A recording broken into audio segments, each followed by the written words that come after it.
The views and opinions expressed in this podcast by the hosts and guests may or may not necessarily reflect the views and opinions of Miami University.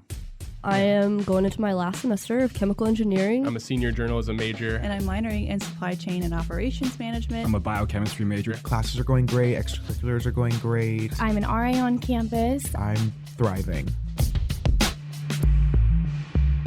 Hi, I'm Jason Megacy, and this is Major Insight.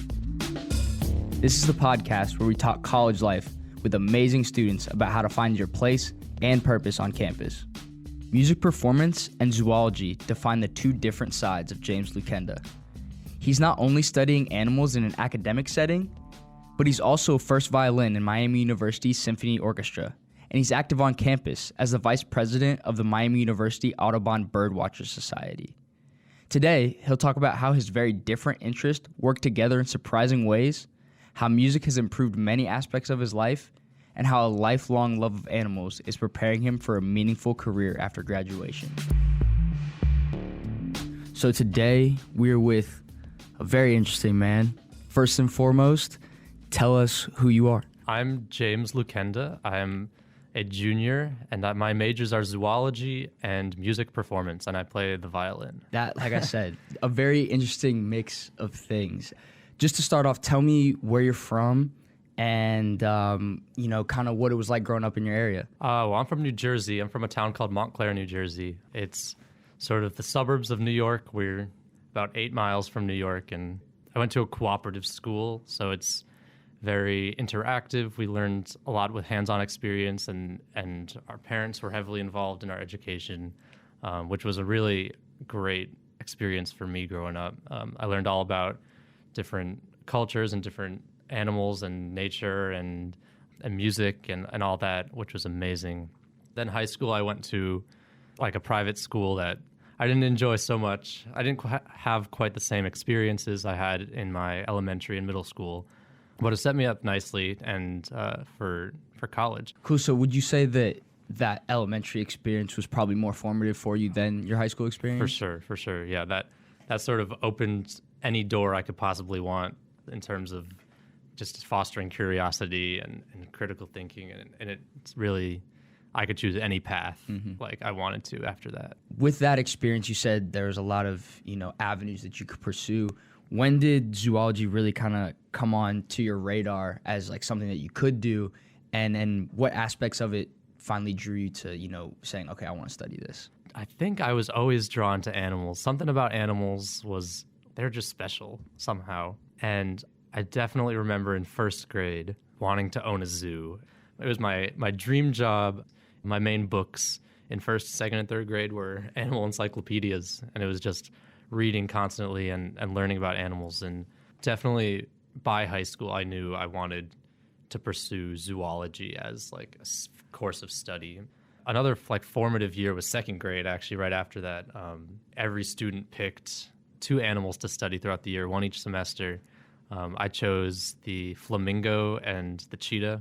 Flamingos are still my favorite animal from second grade, but we really dove deep into those animals and the environments they lived in and the culture surrounding them. And we learned about, since those are both African animals, you learned about the Maasai people in the Serengeti and Tanzania and Kenya and that area. And it was just amazing, like what was out there. Yeah, and I think that's awesome. You just touched on it, like studying the animals kind of reflected and helped you learn about the culture in where they're found, right? It's like a direct translation to the people that live around them. Yeah. And I think that's an aspect of zoology that people might not understand. Yeah. So flamingos, why flamingos then? That was another question that popped out to me. And visually, flamingos are one of the most stunning animals, and especially among birds. They're just bright pink, and they're really tall, and they have this bizarre beak that they can only eat when their head is upside down. And there's so many weird things about them, and they're like nothing else on the planet. So I know, zoology is obviously like a passion of yours study-wise, but you also mentioned being a violin major. When did that kind of come into the fold, during your childhood? It's funny, I actually started violin before any of that zoology stuff. Okay. I was 5 years old, and I started doing violin lessons through my school. And so I always just stuck with it. My parents rarely pushed me to practice. It was always me saying, like, oh, I just want to be really good. I was really happy when I played. And it's also like an emotional outlet. And I always knew I wanted to keep music in my life. Maybe not necessarily as a college major, but it's always been so important to me. And even playing now, there's something so emotional about it and human about it. No, that's beautiful, man. I think you hit it right on the nose. It's very much a human experience to play an instrument. I remember when I was younger, it's probably one of the biggest regrets. And I don't like to say I have regrets, but it was one of the biggest regrets I have from my childhood is I played a handful of different instruments, but I didn't keep any of them. But that's when you're like 12, 13, and I was like, oh, I'm going to play basketball. Right. I'm going to do this, you know what I'm saying? And Exactly. it just none of them stuck for me. But no, I still do have that appreciation for the sound. So what about the violin like drew you to that specific instrument? I think the music you can play on a violin is really good. Just like our repertoire is really wide, and there's a lot of pieces, and almost every composer wrote for the violin. Other styles of music use violin, and that's sort of not found in a lot of other instruments. Got you. You got a favorite song you like to play that we would know? Oh, that you would know. Or what's your favorite piece? What's your favorite piece anyway? I would say my favorite piece is Bach's Partita No. 2. Okay. In I don't D know minor. that one. I don't know that one. Yeah, it's really famous among classical musicians. Gotcha. It's really amazing, and Bach wrote this right after his wife died, and so it's full of grief and full of raw emotion, and it's sort of the best violin writing that ever happened. That's and, awesome. And so that's probably my favorite piece. That's beautiful, man. All right, so now kind of bringing it back onto the track of school. You're a senior in high school now, and they're like, all right, time to choose a college. What makes you come from New Jersey to Oxford, Ohio, and what other schools were you looking at, all that kind of stuff? So I was looking at schools for zoology. That was, what I was going to base my judgment on. And so on the East Coast, I was looking at Cornell and Duke. And then I was looking at a lot of California schools as well. So mostly it was Berkeley, Davis, and San Diego. And then it was Miami. And I think a lot of people don't realize this. Miami is the number 2 school in the country for zoology, right behind UC Davis. But California is really far from New Jersey. Yeah, it's true. I was able to get into the California schools and Miami, and so it was between here and UC Berkeley and UC Davis, and Miami gave me money as well. And on top of that, it's sort of a smaller community, and the zoology major is really excellent. And I think I realized if I went to the bigger schools, the California schools, I wouldn't be able to do more than just zoology, especially UC Berkeley. It's a really intense school. I'd be there just biology. I wouldn't be able to sort of get a wider education. And at Miami, I definitely can do that. Yeah, that's awesome. That's Yeah. awesome. So do either of these things ever overlap? Like how do they kind of work in tandem with you as a person, if they even do? I always like to think they sort of occupy different spheres. They cover the like intellectual versus emotional side. Though I definitely think you gain skills from both of the majors that help with the others, so especially music. And I know a lot of graduate schools and medical schools will look at a music major favorably because we learn discipline and we learn how to improve with ourselves, because we spend so long in practice rooms by ourselves, critically analyzing everything we do. And so it's a really disciplined art, and that translates into your further life, but also into studying for zoology and doing research. And so skills like that you sort of gain and you can pass between the majors. And I guess in zoology, you sort of learn a scientific way of thinking. And that's actually, I think, more helpful in music than people imagine. And my violin professor, Dr. Harvey Thurmer, is really into the scientific aspect of especially how we move our bodies. And really, practice room is just, we're moving our bodies in the way that makes the best sound. Like that's sort of what it is. And so there's ways to move your body that are smoother, or that requires scientific thinking of analyzing yourself and really figuring out what's best objectively. Maybe it's not what you want to do. Maybe you have to change your whole technique. What are the 2 classes from each major that you've found to be the most interesting, that have given you the most? Because I mean, that sounds like a pretty interesting class, right? Like, shifting your body in different ways that you wouldn't naturally think about doing it. We interact with my violin professor. It's for lessons. So we have a studio class. All the violinists sit in a room and someone plays, and then we give feedback and all that, and our professor's there also giving feedback. And part of that class is we have one lesson a week. We go and we play for our professor, and he gives us tips and helps us practice. And so that is a really interesting class. It's one we have to do all 8 semesters we're here. So it's not really a unique class. In terms of like a unique class in the music major that I found really interesting, it's probably going to be an aural skills class.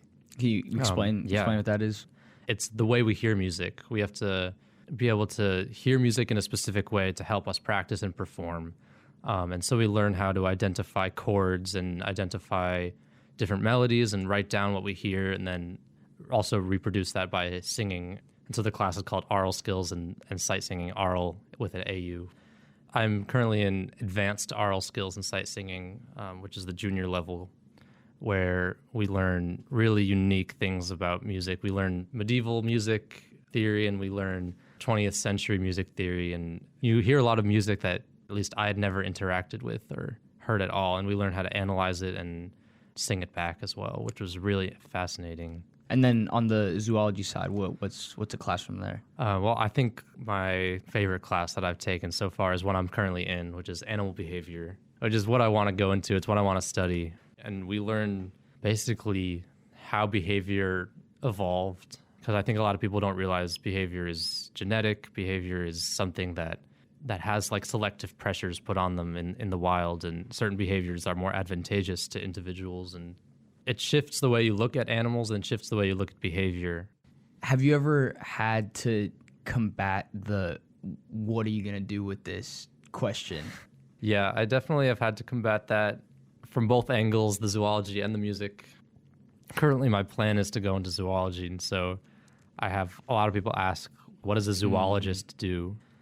There's a lot of things zoologists do. Personally, I want to go into research and become a professor, but I know a lot of people who use a zoology major to get into med school or vet school or dental school, and also you can go work for the government, the Fish and Wildlife Services or the National Park Services, and there's a lot of field work you can do with corporations, with other nonprofits, and so there's tons of work you can do, and actually the demand for zoologists is always increasing as our climate changes and as animals become more endangered and more imperiled. And so it's really important to preserve the ecosystems, and that's something that zoologists are trained to do. Yeah. So. The ignorant thing is to just think that like studying zoology, you're going to go work in a zoo or something like that, right? Yeah, they don't I get that a understand lot. the whole academic discipline, like that you can study animal behavior and be an academic in that field. I definitely think the word zoo in the major and makes people think, oh, you're going to go into a zoo. Mm-hmm. And some people do, and that's perfectly fine. And that's a really interesting career path as well. But that's the vast majority of zoology majors never even think about becoming a zookeeper or anything like that. Yeah. So, I mean, man, you can't just be doing class all the time. I mean, I'm sure it's a big part of the experience, but talk to me about what kind of clubs and organizations you're involved with and how that's all kind of helped to shape your experience in college.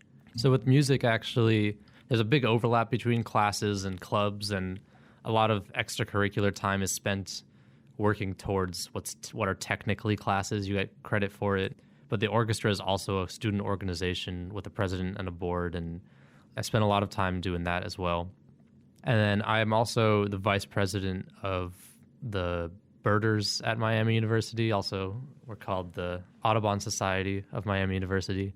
So basically, we'll go out and just bird watch, and we will take different trips. There's a lot of places around here. There's Houston Woods State Park. There's Fernald Preserve down in Hamilton County. There's Whitewater State Park across the border in Indiana. And there's all these places where you can go and observe.